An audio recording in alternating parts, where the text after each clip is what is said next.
Wormuli, Yuma and Guruburi all. My name is Bruce Johnson McLean. I am the Assistant Director First Nations and the Head Curator First Nations Art here at the National Gallery of Australia. And it's my pleasure to welcome you here tonight and provide the acknowledgement of country. Tonight I've done so using 3 words. The first, Wormuli, is a word from my language and my family. It is a Wiri word from the wider Birragubba language and nation of central Queensland. It states who I am and where I'm from, and positions myself within this cultural landscape. The second word I used was Yuma. If you're from Canberra, you might know this word. It is a Ngunnawal word of greeting. It is a word that Ngunnawal people have given to the people of Canberra as a gift, something to use every day. Through using that word, I pay my respect and the National Gallery's respect to all Ngunnawal traditional owners, past, present, and those who will still come on this country. The third word I used was Guruburi. Guruburi is a word used by Ngambri people.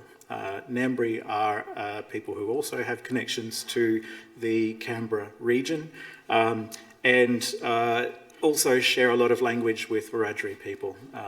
For those of you who know the word corroboree, Guruburi is actually the root word for that word, and it is a way to explain a coming together, but also to address a meeting. Through using that word, I also acknowledge the ongoing existence of Ngambri people within this cultural landscape as well. It's really my pleasure to acknowledge this place and welcome everybody tonight. And I did so also through using this yiraki. This was a gift to me by 2 artists, Goimbi Ganamba and Yinamala Gumana from Yirrkala in northeast Arnhem Land.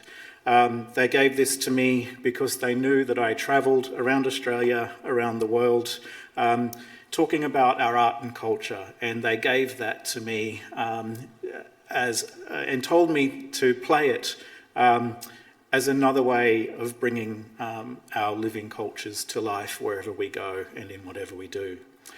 So I would also like to acknowledge not only Goimbi and Yinamala, but also all of the First Nations artists, staff and people that we work to enrich everything that we do here at the National Gallery with culture and with life.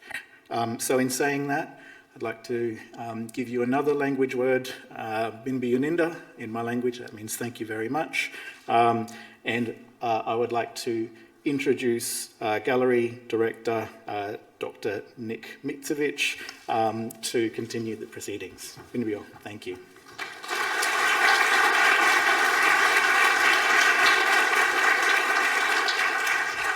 Thank you, Bruce, and I want to thank you for your beautiful yidaki playing.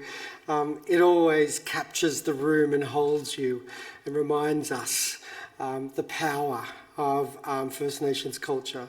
I'd also like to acknowledge and pay my respects to Ngunnawal and Ngambri people and really express the National Gallery has an important responsibility to share First Nations culture here in Canberra, around Australia and around the world.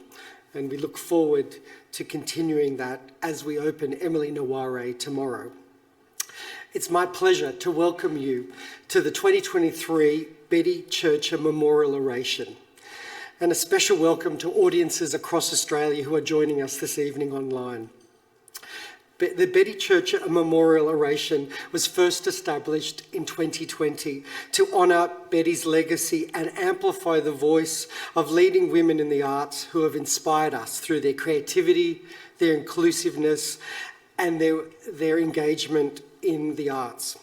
And the idea for the lecture came through our Gender Equity Advisory Committee led by National Gallery Council members Sally Smart and Alison Kubler, and I want to thank them for their inspiration. Betty Church's leadership was inspiring to me personally and a whole generation of arts professionals. The wider community also felt her presence with her passion for the arts. And appointed in 1990, Betty Church was the first woman director of the National Gallery. And she led the National Gallery by encouraging and challenging her staff and the public to see art in new ways.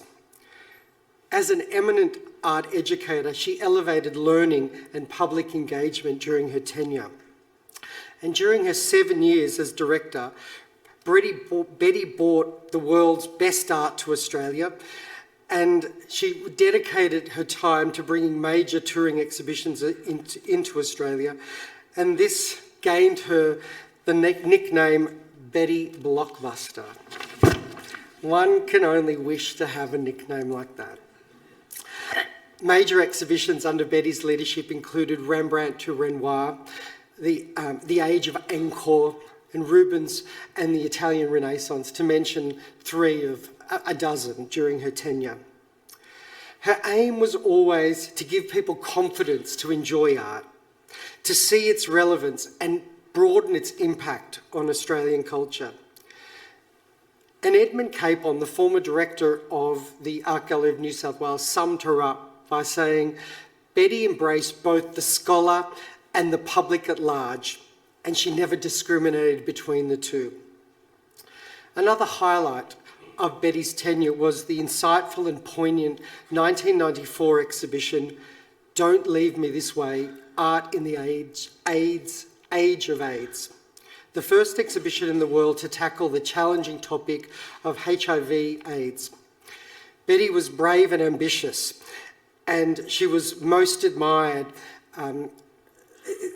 What I most admired was her absolute focus on the creative class that made art for the sheer necessity of it. And I'd like to share with you an extract from the exhibition catalogue that Betty wrote.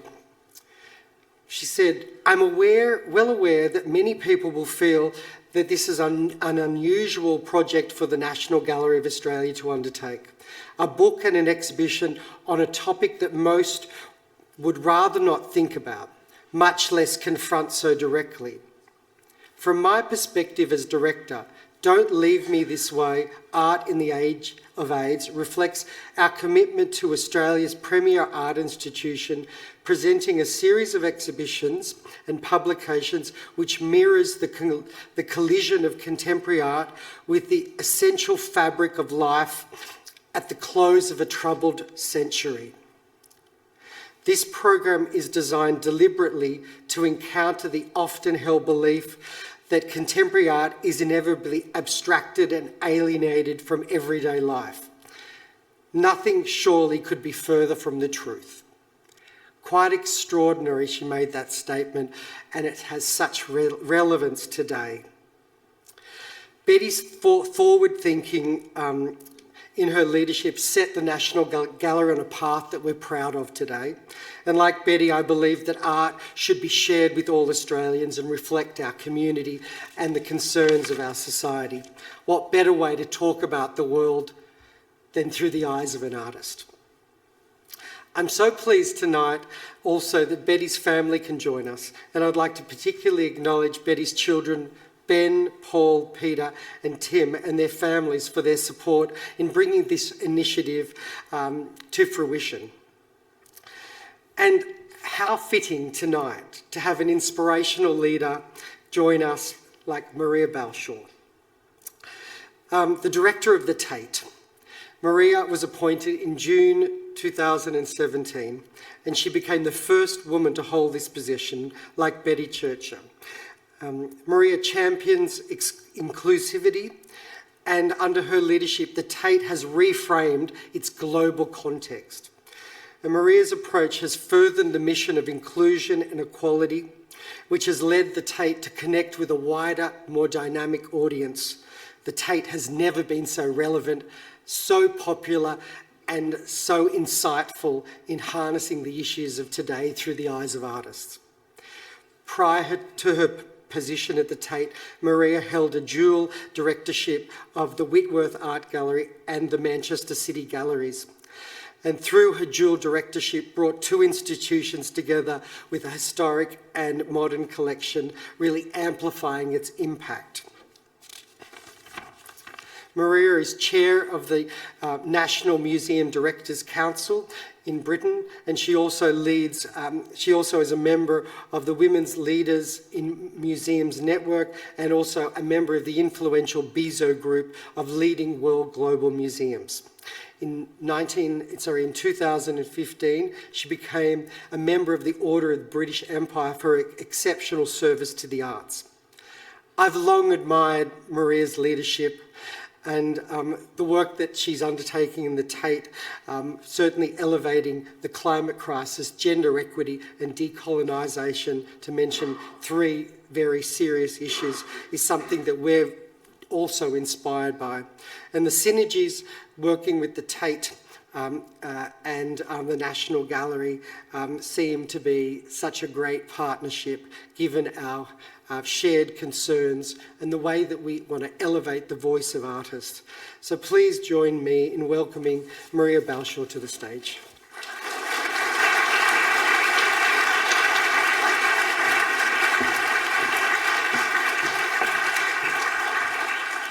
Thank you very much, Nick, and thank you to all of you for coming this evening. I'd just like to acknowledge how much I appreciate and recognise the welcome that I have been given to this place. So thank you also to you, Bruce. It is really an honour to be speaking to giving the oration for the 2023 Betty Church AO Memorial Oration. As Nick said, I took up my role as Director of Tate now 6.5 years ago. For anyone who is unfamiliar with what Tate is, I thought I'd give you a potted history. Tate holds the UK's national collection of British art, from 1500 to the present day. Alongside that, we are also responsible for international, modern and contemporary art, which, as Nick says, over the past decade has become genuinely global and transnational. I realise I will need this. We show and share this collection across 4 museums in the UK. Not everyone is aware there are 4 Tates in Britain. And we also tour the collection nationally and internationally. So Tate has a powerful international reach and a leadership role in terms of thinking about the past and future of the global artistic ecology. Truly, our remit now spans the globe, including through fruitful and productive ongoing relationships here in Australia. This role is an expansive one, hence the title of my lecture today. But this kind of globally connected role is a fairly recent thing for Tate. The first ever Tate Gallery, now known as Tate Britain, this building, it doesn't always look like this, but this was a Christmas celebration staged by British Asian artist Shiloh Berman to keep us happy during the pandemic when all the museums were closed and weather was very bad, but this became the highlight of the cultural scene in London. This building stood alone in the Tate fold until the 1980s. So when I, as a young woman, ventured to London to find modern art, there was only this Tate. I am pleased to say that I encountered some art, Bridget Riley, Henri Matisse particularly stay in my mind, that helped shape my teenage thinking about art. But even more fortunate for me, Tate in 1988 opened this building, Tate Liverpool. I arrived at the same moment as a student at Liverpool University. And this gallery was created as part of a deliberate move to share the national collection more equitably across the whole nation, and especially in the north of England. I don't think anyone at that point thought a young student crossing the threshold here would end up as the director of Tate. But this gallery truly opened my mind to the dynamic repertoire of modern and contemporary art that Tate held then and continues to hold. A few years after this Tate opened, another space was created in St Ives in Cornwall. The gallery looks out over a beautiful beach and across the Atlantic Ocean in a town that was made famous by the presence of Barbara Hepworth, Ben Nicholson, and the British and international artists who moved to this artist enclave in the middle of the 20th century. And then, and most of you will have heard of this, in 2000, Tate Modern opened. It was received with great acclaim, a former power station transformed into London's first truly contemporary gallery of art, overlooking the River Thames. It was expected in its first year to welcome 1.5 million visitors, and the then director, Nick Sirota, said that was an ambitious target. However, the public had even greater curiosity, and 5 million people came in the first year. It has since welcomed more than 100 million people to the gallery. So Tate collects works of the highest quality that reflect the art of the past and the present as we understand it today. But underneath this very broad mission, that has been in place for more than 125 years, we are an institution in motion, driven by a wish to make our collections and our programmes more diverse, more adventurous, and more inclusive of the widest spectrum of artistic practice, so that we share it with ever wider audiences. To my mind, Tate has a dual purpose. It's a major public museum that holds the national collection, as well as shaping and responding to the global arts ecology. But at the same time, as a museum director looking to the future, I lead an institution which is actively seeking to widen its public reach, and particularly to connect to future generations of gallery visitors, and to reflect and serve the communities that these 4 galleries sit within, many of whom are not regular arts visitors. And at the same time, of course, we serve an expanded digital audience spread across the globe. It is a huge challenge for all museums, I think, to genuinely reflect the demographics of the cities and the regions that we find ourselves in, and to move beyond the visitors that we have seen historically, who, always very welcome, and nonetheless have tended to be the well-educated, the well-heeled, and generally, at least in the UK, a pretty white audience. But as we look at London, which moves toward being a majority-minority ethnic city, it is already, in terms of London's under-30s population, it's a city where we know that more than 300 languages are spoken, more than any other city in the world. And when we see economic inequality too often mapped onto social inequality, that's then reflected in unequal access to the arts and all the benefits that they bring, I know, and I think many other museum directors know, that to connect to a wider audience is the challenge of our age. So at Tate, we are using our world-leading collection and the relationships that we have built with internationally acclaimed artists to serve and speak to our neighbours, as well as speaking to the world. My late friend and very dear colleague, Achim Borchardt-Hume, who was Director of Exhibitions at Tate Modern, would often say, as a museum of international art, we cannot arrive like a spaceship from the art world, landing in a random spot and having no relationship with our area. Our starting point must be our home, no matter what global story we're telling. And if our core purpose is to hold our collection in perpetuity for the public, then we must consider how that collection reflects those communities, inviting them in.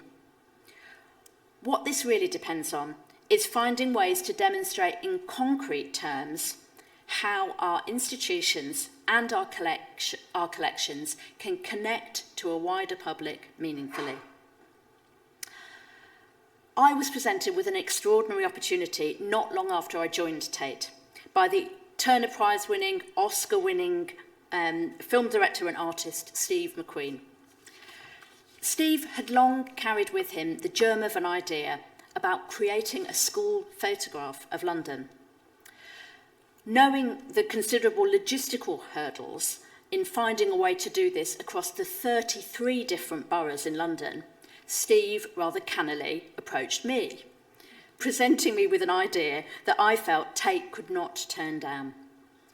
He proposed creating school photographs of the staged kind of school class photo of all the 7 and 8-year-olds in London, children from year 3 at school, which gave the work its title. He then outlined that he wanted to assemble those works as a single artwork in the Devines Galleries, the largest single free-to-access space at Tate Britain. There's 2 of the children photographed finding themselves. Steve said this would serve as a portrait of London and that the city's future creative potential would be caught in that. And he wanted to embody in the work itself the idea that each of these children would find themselves at the heart of the National Art Collection and be part of this collection for the rest of their lives. Steve himself had been brought to Tate as a child and told us, "I remember my first school trip to Tate when I was an impressionable 8-year-old. I loved to draw, but until I came to Tate, I did not know it was a thing that was culturally valued. It gave me an understanding that anything is possible, and his whole career has demonstrated that that is so." Just about 77,000 children saw themselves in Tate Britain in this vast national school photograph, along with, of course, their parents, their siblings, and their teachers. The project included every kind of school and every background of child. So, very small educational centres for children with physical and learning needs were supported to bring the children. There were private schools as well as state schools, and what you saw was a humbling portrait of the remarkable diversity of London's young population. Through the rigour, inequality of the process and the display of the work, it valued every child as the exceptional individuals that they are and will continue to be. The task of the museum to connect to a wider public is one that sits at the heart of our contemporary purpose. This year at Tate Britain, following this remarkable work, the entire team have worked to rehang the more than 500 years of British art that we hold in our collection. The result being that visitors to Tate Britain can now discover more than 800 works by over 350 artists spanning 6 centuries and presenting the true diversity of British artistic production.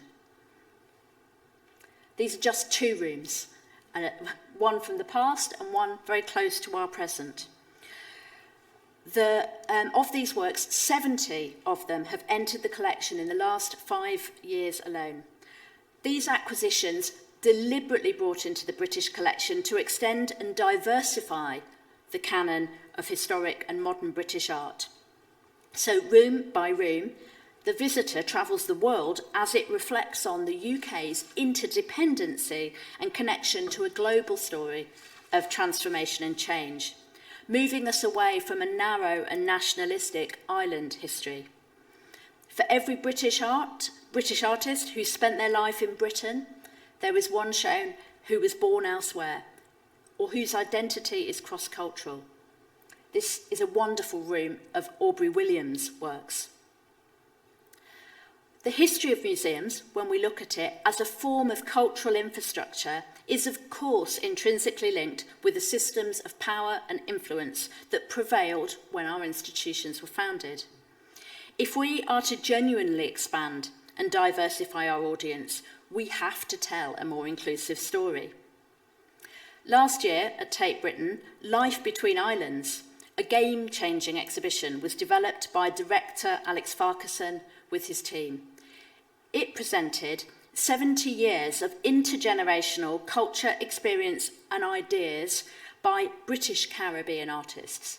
This was the Sonia Boyce that was the lead image for the poster. Of course, she won the Golden Lion in Venice. We now know her work really well, but when I arrived 5 years ago, there was only one work by her in Tate's collection, and I'm glad to say that that has changed. The exhibition drew from artists from London, Birmingham, Liverpool, Manchester and beyond. And it was the first time a UK museum had chosen to tell this story. As we developed the research for the exhibition, we realised this was also the moment to correct the historical gap in our so-called national collection. It didn't adequately tell the history of Black British cultural production from the 1960s onwards, and especially didn't reflect Sonia's generation of work, started producing in the 1980s and after. So in making the exhibition, we have actively addressed the gaps in the collection so that the history of British Caribbean art in the 20th century is now embedded in the permanent collection. This exhibition brought in, for the first time to Tate Britain, an audience that reflected the nearly 50% of Londoners who identify as Black and minority ethnic. Sometimes, though, the work of the gallery takes us far beyond exhibitions. On occasion, we're powerfully implicated in the social and political contexts we find ourselves in. With a project like Year 3, it was very easy to get the public and politicians behind the whole project. You know, who doesn't want 7-year-olds and 8-year-olds to be valued and supported to be creative? 5 years later, this past year, we've worked with an artist on a very different kind of public art project that took on a much more traumatic and still ongoing tragedy. The terrible fire in 2017 at the Grenfell Tower block in London, which killed 72 people and continues to affect bereaved families and the wider community. This devastating event resulted in the greatest loss of life in a residential fire since the Second World War. And the Grenfell community are still fighting for justice and acknowledgement of the criminal negligence that took place. So, through 2022 and 23, British artist Chris Ofili devised and proposed a 3-part mural for the walls of the largest public staircase in Tate Britain. This is how it looks there now. Titled Requiem, the mural focuses on young artist Khadija Sayer, who had lost her life in the fire and who Chris had met a month before she died. The mural, moving in 3 chapters, shows a journey through an imagined landscape of giant skies, vast horizons, and flowing water, depicting the transition from the almost unbearable place of sadness and loss at the beginning to an end point that moves towards peace. Khadija is at the heart of this mural. Her pose, drawn from her own self-portrait, Andichurai, which is also on display at Tate Britain. This is the work that Chris drew on. Despite the work's ultimately redemptive tone, it was born out of Chris's strong sense of injustice. This was, he felt, a preventable fire, and those who had lost their lives were victims of austerity and inequality. We knew that if we were to make this public art work a success, we had to work in completely different and very sensitive ways. With Chris's blessing, we talked to the directly affected communities. There are 5 different constituted groups that represent the very diverse communities of bereaved families and survivors. In a day of work unlike anything I have ever done before, and with the support of our truly brilliant Director of Learning at Tate, Mark Miller, I carefully explained to each of the group leaders what Chris wanted to do and why we thought it was important. We held this conversation knowing that this was their tragedy and that they might not agree that this was a suitable topic for a public work of art. Individuals gave honest and often deeply emotional feedback, and this then informed how Chris ultimately realised the work. It also profoundly affected how we thought about it. We then had to go through an equally sensitive discussion with our own colleagues, some of whom really didn't think that Tate should be taking this project on. We opened the mural in July, having got the blessing from Khadijah's remaining family, as well as the wider groups, and we ensured that they were the first public that got to see the mural. We have agreed that it should stay in place for a minimum of 10 years, as we know that it is likely to take at least this long for the criminal proceedings to be concluded. For the families, the mural is a way of keeping the tragedy in the public mind, and they have told us that they value the fact that Tate is using its cultural clout in this way. For our wider public, we hope that the mural, like many great works of art, will serve as a space for reflection and emotion, as well as provoking deep thought about the society that we live in. On occasions, the very nature of the artistic projects that we do lend themselves to a deepening of local relationships, as well as exploring the challenges we face on the planet. And the issues around the climate emergency, as Nick said in his introduction, have been very much at the forefront of our mind. Last autumn at Tate Modern, the Chilean artist Cecilia Vicuna worked with us to create Brain Forest Kipu. This is one slide of a work that's almost impossible to catch in a photograph. 2 monumental sculptures hanging 27 metres from the ceiling of our turbine hall, each woven together using a range of organic and found materials, including unspun wool, cardboard, shells, ceramics, glass and bones. This installation was an act of mourning for the destruction of forests and the subsequent impact of climate change, as well as violence on Indigenous peoples. It evoked bleached out trees and destroyed environments. Now, Tate Modern is situated in the London Borough of Southwark, home to a significant Latin American community. So, as part of the making of this work, Cecilia invited women from the community and asked them to help gather materials from the banks of the River Thames. There's a beach almost in front of Tate Modern.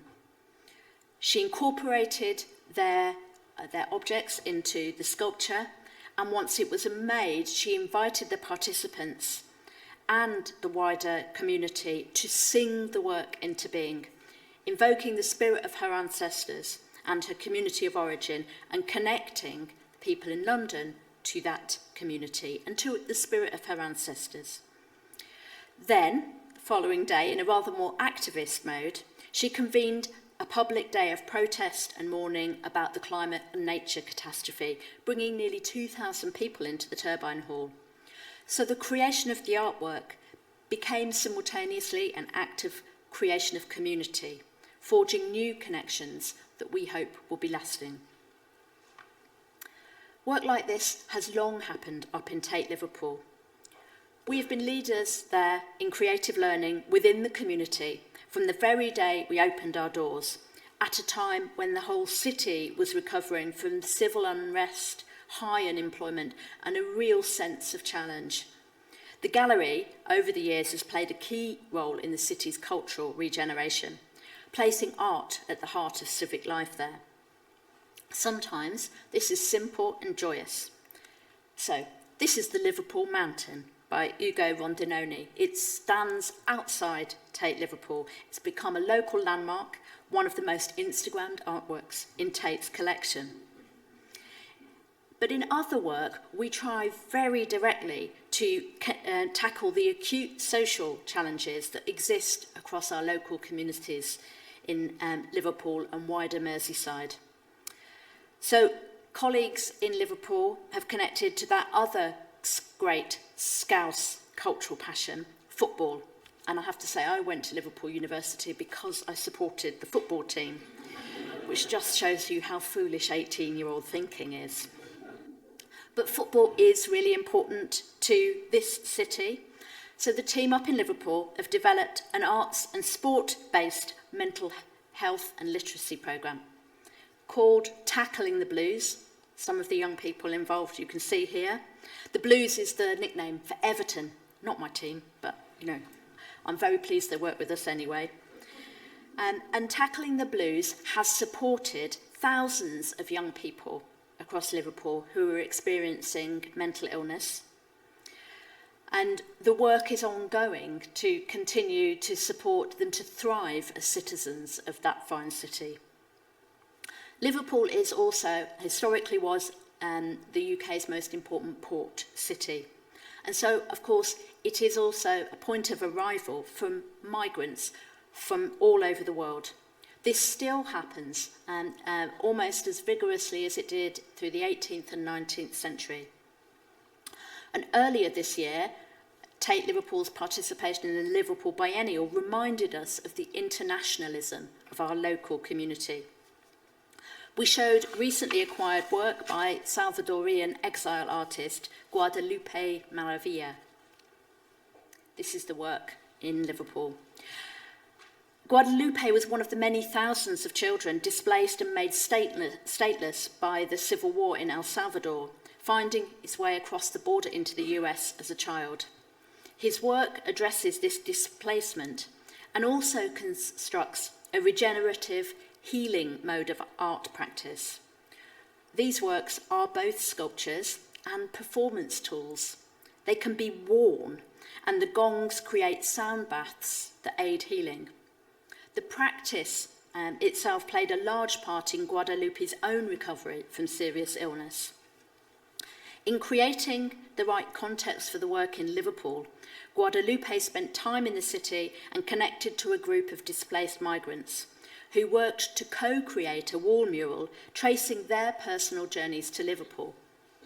I'm afraid this is my bad photograph of it. Guadalupe's work challenges Western notions of healing and wellness, and so asks us to think differently about how we can create wider networks of social, political, and cultural connection through the work that we do in the gallery.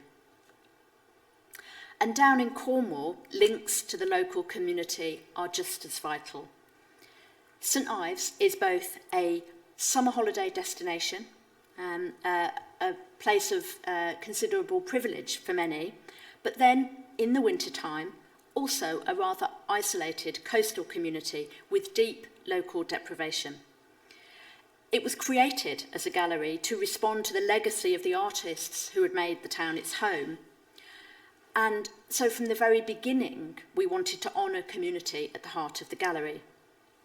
Each year, we try to weave local and global stories together in a way that meets the needs of both tourist visitors and local residents, especially young people.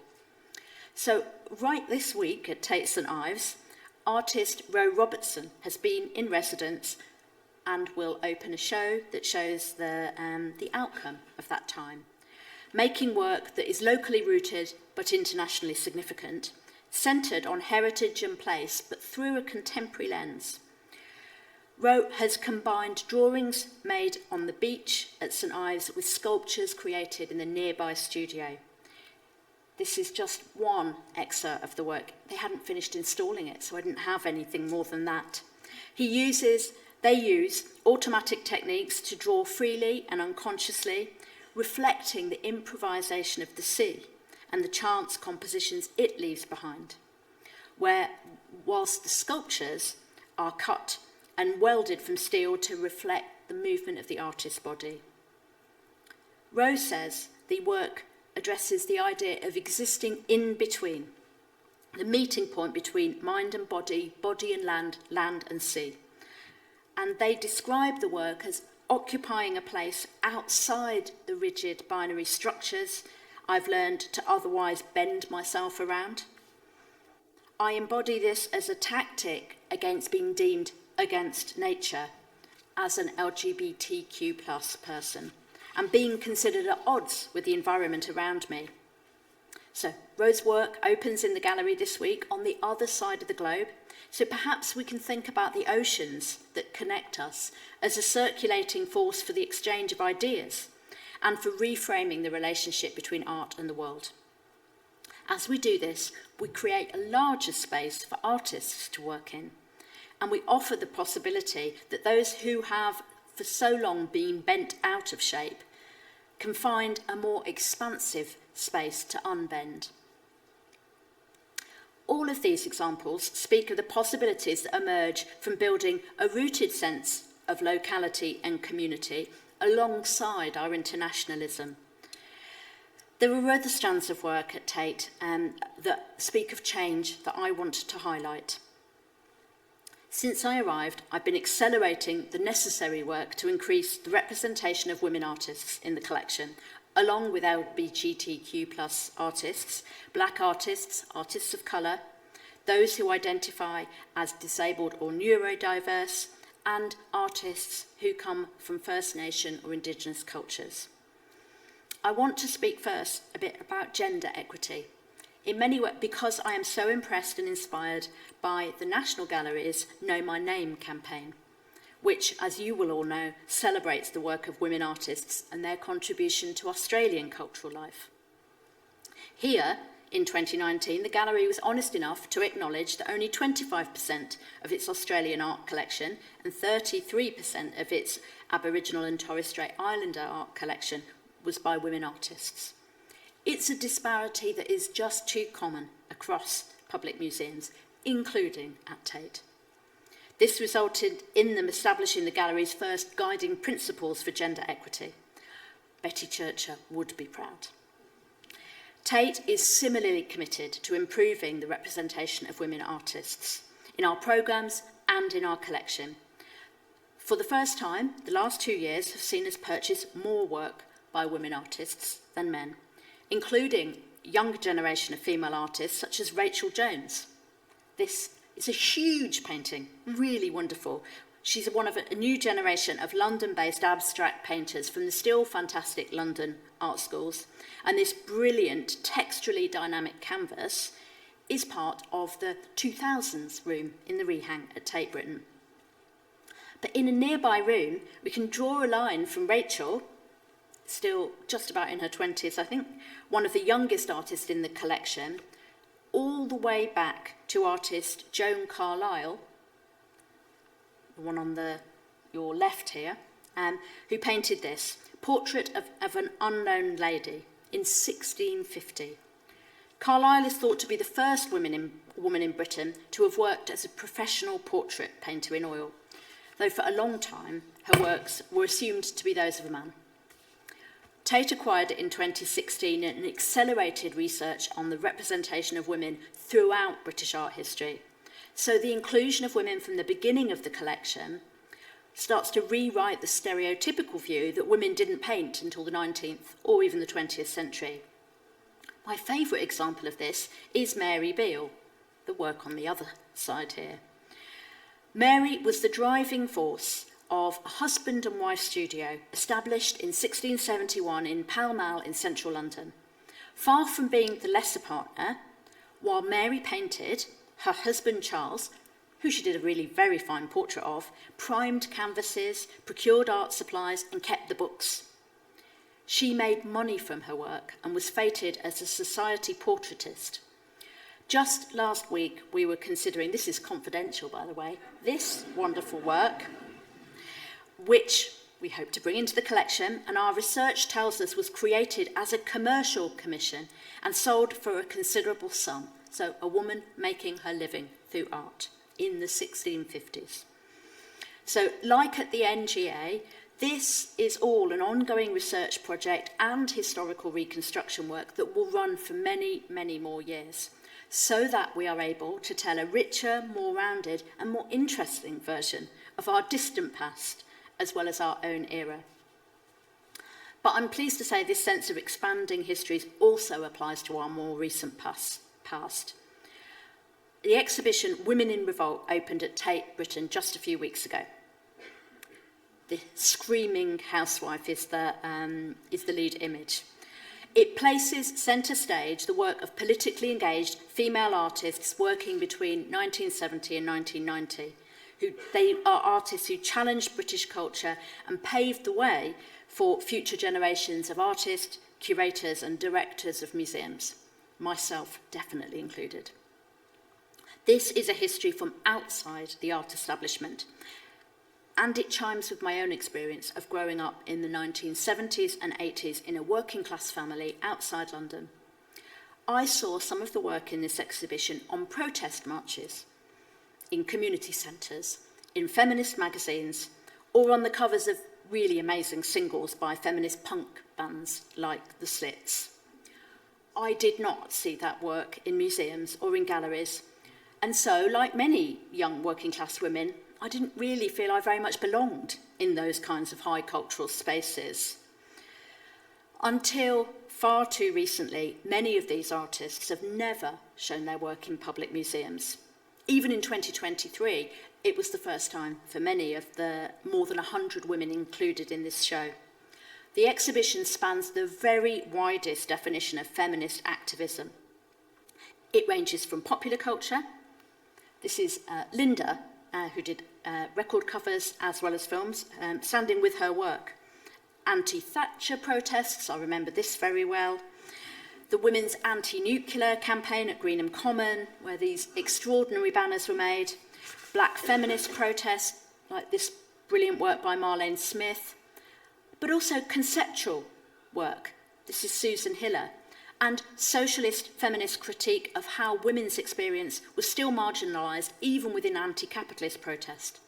This is Mary Kelly and others. The avowed activism of so much of this work, I feel, gives a really useful counterpoint to the activist politics of today. It shows younger generations that they have an activist history. What comes through most strongly in the show is a sense of collective joy in solidarity, as well as anger, and a wicked, brilliant sense of humour. This one is proving very popular on Instagram. The show itself was devised and brought to fruition by collaborative feminist practice in our own time. Brilliant curator Lindsay Young leading a team of intergenerational art advisors that included Griselda Pollock, artist Marlene Smith and Lubaina Himid. I'm really proud that this show was developed on my watch, and I'm glad that it's available for my own 20-something daughter and sons. We are at a long overdue point where the barriers and stories that held women artists back in the past are being rewritten by women who now hold positions of influence in museums, academia, and the wider sphere of the arts. So, Tate Modern curator Anne Coxon, for example, had long wanted to show stitched and woven works, which are now a critical part of our programme, but was told that they were low art, crafty, domestic. In short, that it was too female. Counter to that, it's been pursued to great success in our recent programme at Tate Modern, with exhibitions like Annie Albers, Cecilia Vicuna's Turbine Hall, and these wonderful Magdalena Abakanovic monumental bodily vegetal fibre sculptures, which drew to the gallery twice as many visitors as we had forecast, only showing us that our own expectations are still too limited. The major solo show by Albers in 2018 put weaving in the spotlight. For centuries, the loom had been seen, at least from a European perspective, as a tool for craftspeople, not artists. And so Albers' work lived in craft and design museums, not in art collections.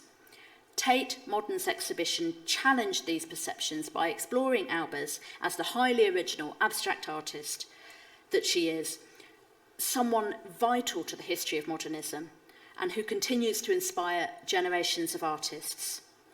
The exhibition was a huge success, and it also drove and pushed forward change within our acquisitions to bring more fibre work in. So these then came into the collection. Quilts by the G Bend women, an intergenerational community of African American women living in Alabama. Many of the women are direct descendants of enslaved people forced to labour at the cotton plantation established there by Joseph G. in 1816. Although they were made originally by necessity, the tradition rapidly evolved into creative innovation and intergenerational transmission of a highly distinctive, politically resistant aesthetic tradition. They now live in Tate's collection and have been some of the most popular works we've had on display. All of this is really important work. But making these changes does involve, as a museum director, putting one's head above the parapet. I can tell you there's nothing quite like rehanging the British art collection to trigger charges of rewriting history, conjuring notions of me or my colleagues trampling blithely over sacred ground. One newspaper accused Tate of presenting a history underpinned by an exculpatory desire to distance ourselves from our imperial past, which is funny because I thought we were doing the opposite. We're striving for proximity rather than distance, and expanding history rather than trying to hold it at bay. The art on display holds multiple truths, just as they hold multiple histories. And these truths may speak to the lived experiences of those who, in the past, have felt unacknowledged. As writer Afua Hirsch has argued, as part of a brilliant set of books developed by our retail team to accompany the rehang, she says, if history is written by the victor, then art, throughout the history of modern European traditions, has of course been commissioned by the oppressor. This needs to be recognised and acknowledged if we are to move forward in the now. It seems to me museums are at a point where we are finding ways to answer the question of how to centre other narratives. Here, Australia's museums particularly inspire us. We've seen in recent years the centering of First Nation voices. The National Gallery, my generous host this evening, is home to the world's largest collection of Aboriginal and Torres Strait Islander work and gives increasing prominence within its artistic and learning programmes to this work, as you will all have the joy of seeing in coming weeks. On my last visit to Sydney a few months ago, I was delighted to see Sydney Modern, the Art Gallery of New South Wales, home to the Urbana Gallery, dedicated to art by Aboriginal and Torres Strait Islander people.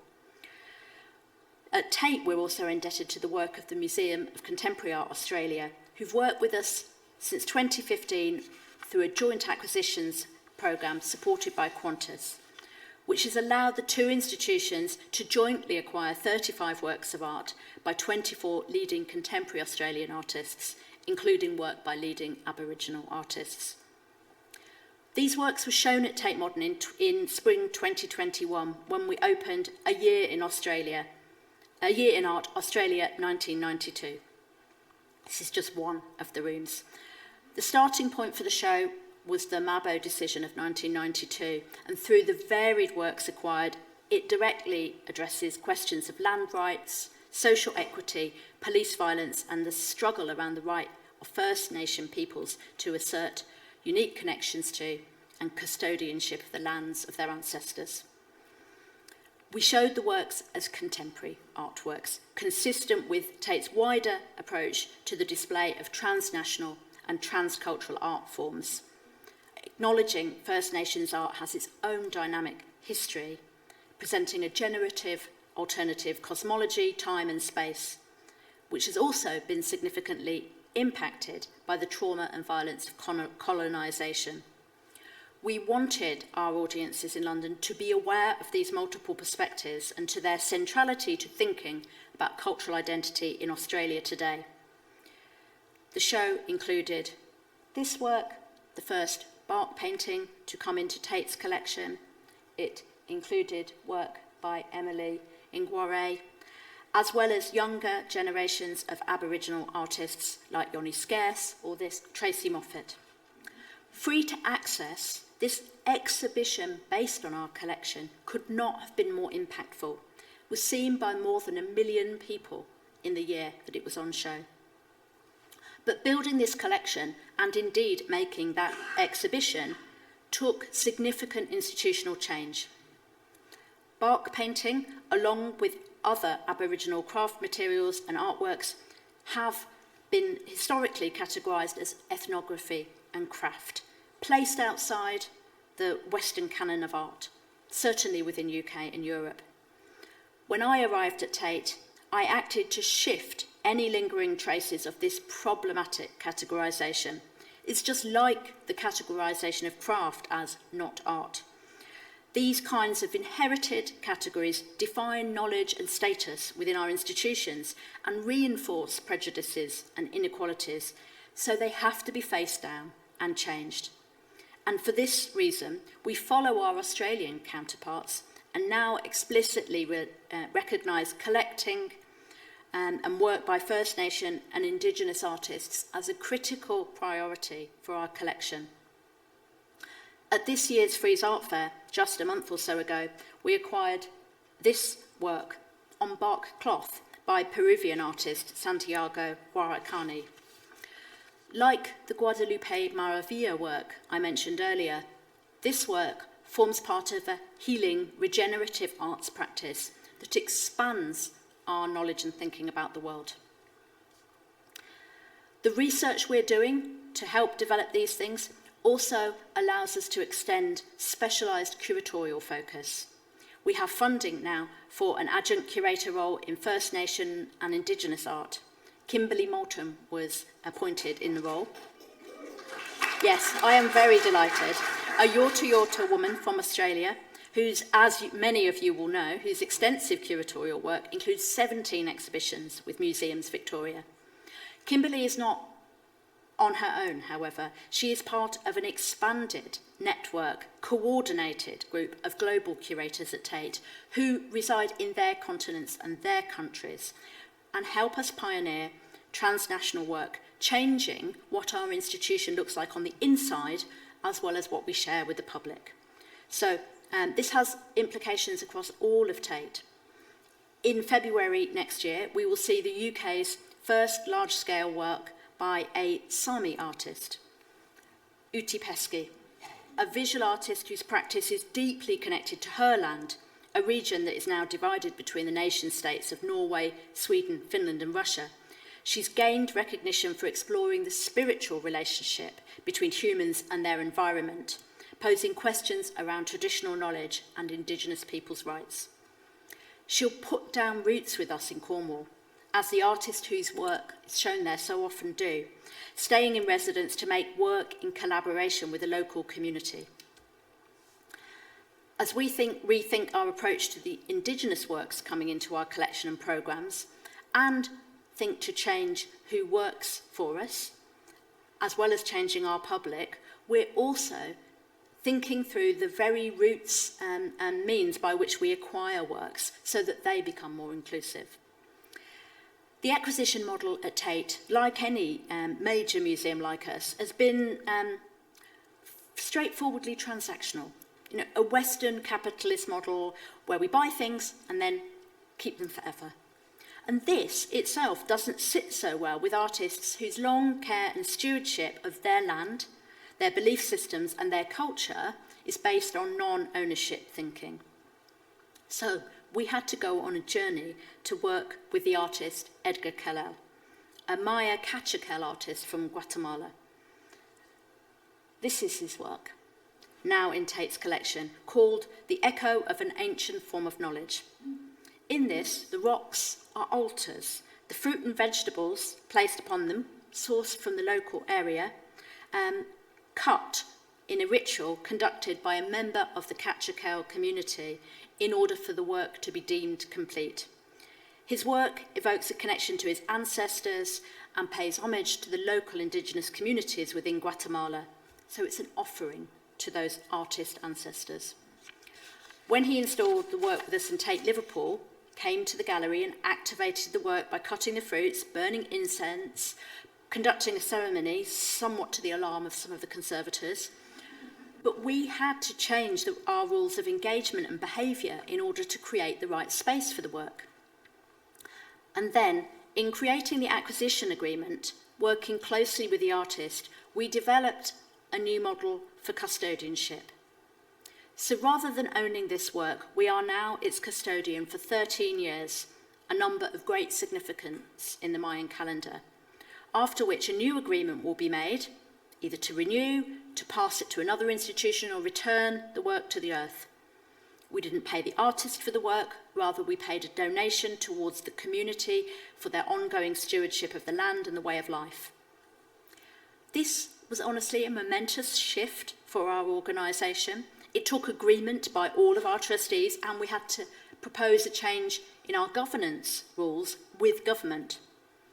What we proposed, therefore, creates a direct line between a European ownership-based organisation to an Indigenous community whose culture asks us to imagine a more reciprocal and generative model of sharing. The work has also sharpened our determination to change our collection care policies and museums' operation to speed our movement towards net zero museum practice, because we cannot hold works like this if caring for them then exacerbates the damage to the world we all share. So, I'd like to end on two remarkable women, both of whom brought me here from London this evening. The National Gallery's Emily Ngware show opens tomorrow. Needing little introduction to you, this work, this artist represents, I think, the most significant contemporary painter to emerge in the 20th century in Australia and also across the world. She was extraordinary, a renowned elder from the Utopia region of the Northern Territory, producing more than 3,000 paintings in the last 8 years of her life. Seeing her work for the first time was one of those knockout life moments for me on a research trip to Australia 15 years ago. So I have been excited about this show ever since I heard from Nick of its inception. And therefore I'm delighted to share with all of you that in partnership and friendship with the National Gallery of Australia here in Canberra, we will be bringing this exhibition to Tate Modern in 2025.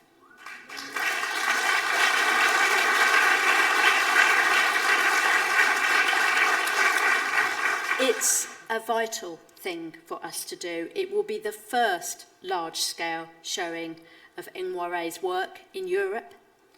I think probably providing a once-in-a-lifetime opportunity for audiences to see the vast extent and diversity of her practice, and the partnership, as well as this exhibition, breaks new ground for Tate, as well as for the National Gallery, with two major national museums placing awareness and knowledge of First Nations art at the very forefront of their programming. I am hugely grateful to Nick for working with us on this. The second remarkable woman is, of course, Betty Churcher. And I thought a slide of her laughing was the right thing to end on. The first and only woman to lead the National Gallery. I feel honoured as a fellow female museum director to have been asked to speak at an event held in this inimitable woman's name. Her legacy embodies my aspirations for Tate, making art accessible to a wider public, ensuring that the works in our galleries represent the dynamism and diversity of the global art scene. From everything I hear about her, Betty was passionate and pragmatic in equal measure, and she achieved an enormous amount, particularly for women in the arts, who she tirelessly championed. I have no doubt that Churcher faced some of the same challenges I do as a female cultural director, challenges that our male counterparts simply are not confronted by.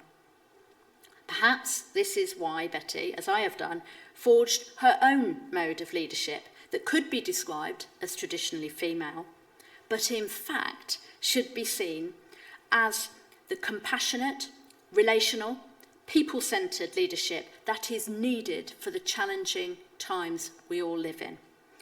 It's a model I see very clearly embedded in Nick Mitsovich's brave leadership of this wonderful National Gallery, and it's a model I try to hold to myself. So can I end with my thanks to Nick and all of the staff at the National Gallery of Australia for inviting me to speak today. Thanks to you all for listening and for making me feel so welcome. It has been a real pleasure talking to you.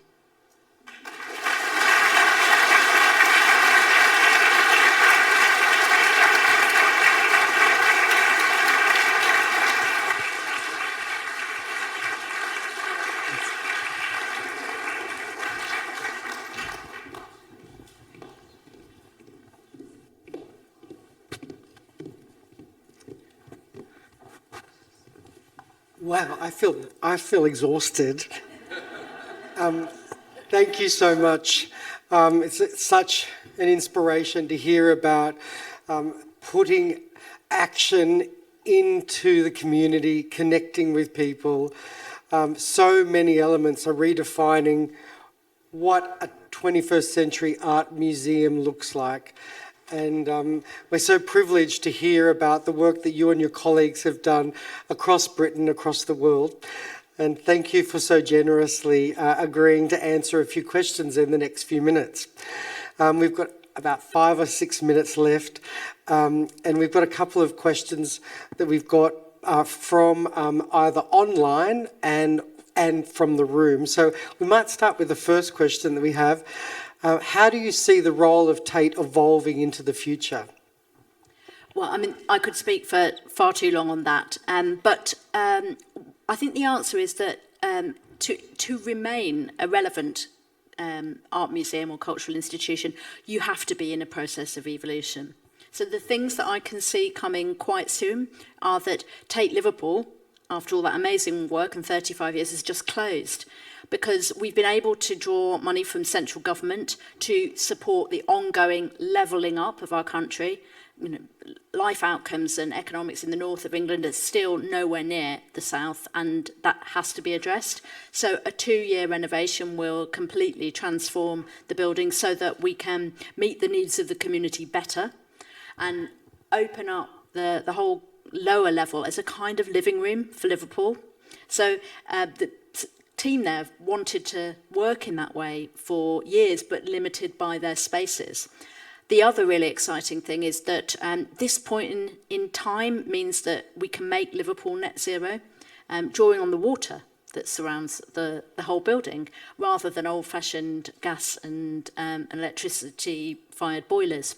So there's a kind of ongoing modernisation, but what will characterise all the work that we do over the next 5 to 10 years is this sense of expansiveness, of us not knowing all the answers ourselves and holding all the cultural wealth ourselves, but distributing it and connecting to people.